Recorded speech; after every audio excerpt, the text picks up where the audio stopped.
ठाकरे यांची अगदी थोड्याच वेळामध्ये पत्रकार परिषद होते। महापालिका निकालावर उद्धव ठाकरे काय बोलणार याकडे आता सर्वांचे लक्ष असेल।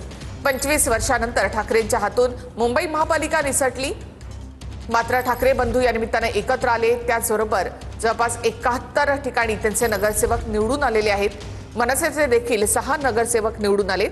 तर या सगळ्या पार्श्वभूमीवर उद्धव ठाकरे नेमकं काय बोलतात, भाजपकडनं ठाकरे ब्रँड संपला असं जे म्हटलं जातं त्यावर उद्धव ठाकरे काय उत्तर देतात हे पाहणं महत्त्वाचं असेल। उद्धव ठाकरे यांच्याकडनं विजयी उमेदवारांचं अभिनंदन करण्यात आले। लढाई संपली नाही, सुरू झाली आहे असं उद्धव ठाकरे यांनी म्हटलेलं आहे। देवाची इच्छा असेल तर आपला महापौर होईल असंही उद्धव ठाकरे यांनी म्हटलंय। जबाबदारी आता आपली वाढलेली आहे। मी तुम्हाला सगळ्यांची पहिल्यांदा मी दिलगिरी व्यक्त करतो, कारण आजमध्ये जरा नगरसेवकांची बोलत होतो, त्याला सुद्धा हेच सांगितलं की आता आपली खरी जबाबदारी वाढलेली आहे। आपला महापौर व्हायला पाहिजे हे तर स्वप्न आहेच,